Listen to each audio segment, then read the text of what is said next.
Is Operation Flashpoint, Cold War crisis, bizarre or classic? It's the type of classic that feels bizarre when you first touch it, like opening a pristine NES cartridge and finding a hand-annotated field manual inside. Underrated or overrated? By popcorn shooter standards, it's perennially underrated. By the standards of people who can identify an A-10 silhouette at 200 meters, hi, yes, guilty. It's practically scripture. Is it foundational or forgettable? Foundational in the way a backbone is foundational. You only notice it if it's missing, and then you fall over. Before Flashpoint, I thought realism meant fewer particle effects and more recoil. After Flashpoint, realism meant panicked radio calls, wind-nudged bullets, and the sudden, life-recalibrating knowledge that the next hedgerow might contain an entire platoon you never saw.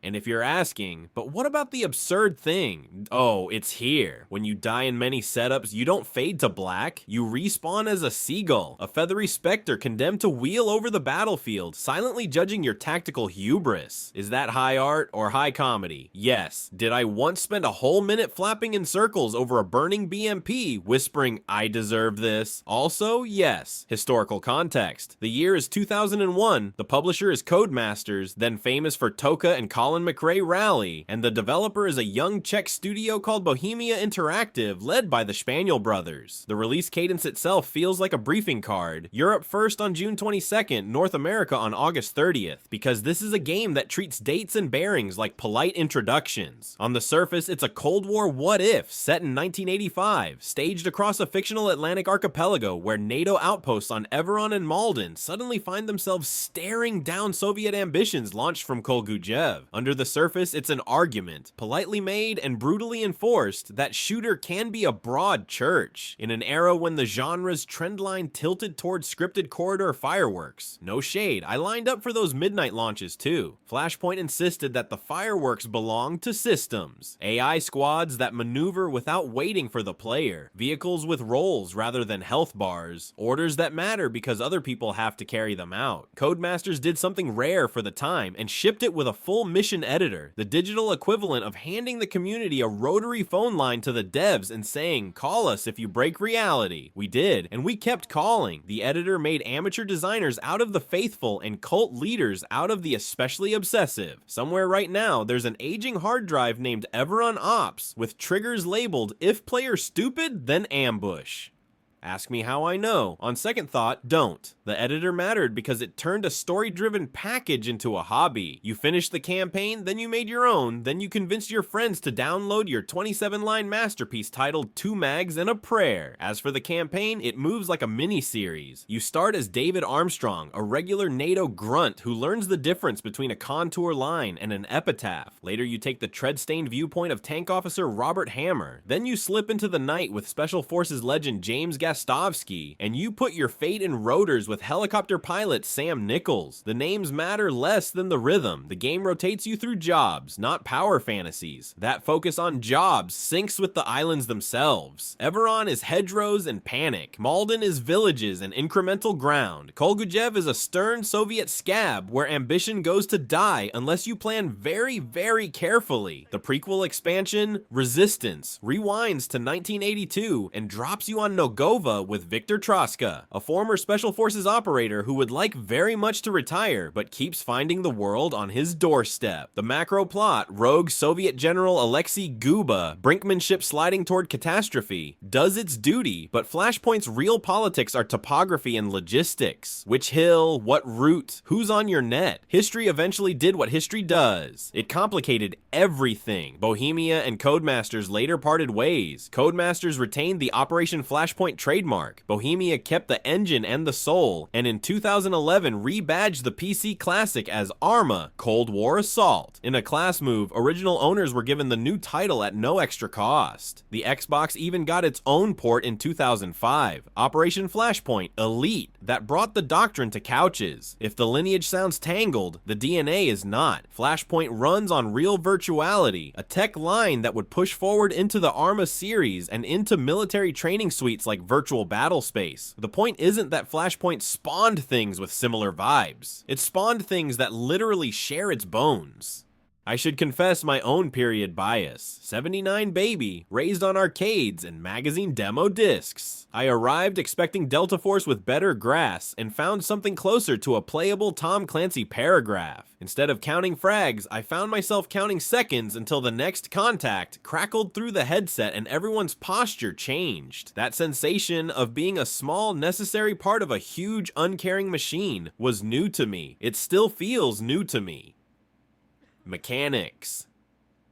You begin each mission with a map, a compass, a watch, a briefing, and the feeling that you dressed wrong for the weather. There's no golden arrow herding you to the fun. There is wind, there is line of sight, there is a hill that will eat your whole afternoon if you don't respect it. The control of your squad runs through a radial menu that turns you briefly into a junior staff officer. Set formations, assign targets, mark rules of engagement, send 2 guys to that wall, and pray the AI understood you. Sometimes they do with chilling competence. Sometimes they do with interpretive flair. Gary, if you're reading this, I forgive you for the time you stood up in a wheat field during a T-72 duel.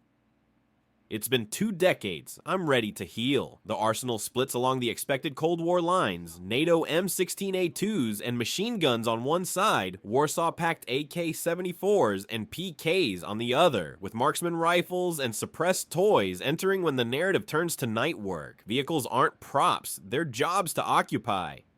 APCs treat infantry like precious cargo, tanks make you feel invincible right up until you crest at the wrong angle and a rocket-propelled reality check finds your glasses. Helicopters are liberation and hubris in one airframe. Fixed wing turns you into a god with a very crowded to-do list. The genius is that it all exists on one continuum. You can get out of the truck and fight, then grab a BRDM because the situation demands wheels, then wedge yourself into the gunner's seat because the squad needs a heavy solution right now. Nothing resets between sequences. It's one battlefield with more verbs than you think you can handle. The campaign laces set pieces so indelibly that veteran players speak their names like old hauntings. Montignac must fall, a pitched effort that often goes sideways if you confuse cover with concealment.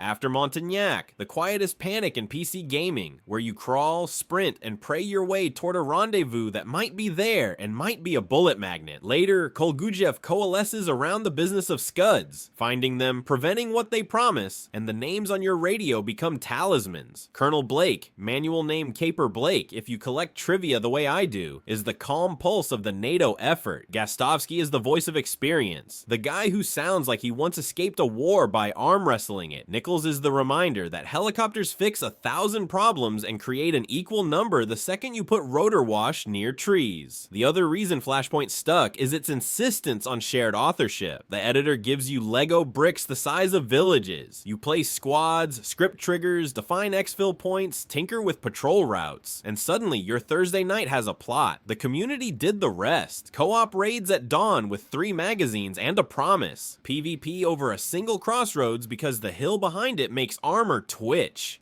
Hand-rolled campaigns that slotted themselves into the canon so neatly you forgot they were fan-made. Total conversions exploded the canvas. National armies, era shifts, authenticity projects like the Finnish Defense Forces mod that folded a whole country's doctrine into the engine. None of this felt like modding as cosmetics. It felt like modding as historiography. The game wasn't just something you played, it was something you argued with, extended, evangelized. Even the interface, often maligned for fussiness, taught me a new grammar. I learned to read a Flashpoint map the way you read a weather report. Not for where it's nice, but for where it's going to be bad soon. I learned that smoke is a verb, that suppressed fire is a love language, that no plan survives contact is not just something grumpy generals say. It's a daily calendar reminder. Did I once try to quick save in the middle of a tank column and then write a diary entry titled Hubris? I declined to answer on the grounds that I'll incriminate the 2001 version of me. What might surprise players raised on modern open-world sandboxes is how authored Flashpoint still feels. The story beats, Rogue General Guba's brinkmanship, the Resistance Network, the NATO command structure aren't excuses, they're constraints. You don't topple a regime because you have an objective marker. You disable a radar because your squad can actually get there alive today. And sometimes you don't, and the mission ends with you belly down in a ditch, listening to the distant thump of artillery, thinking about the long walk back. The game game trusts you with boredom as well as terror, and because it trusts you, the peaks feel earned. Legacy and influence. On the tidy timeline, Operation Flashpoint begat 2 official expansions, Red Hammer, a Codemasters-built Soviet side campaign, and Resistance, Bohemia's prequel masterpiece starring Viktor Troska on Nogova in 1982.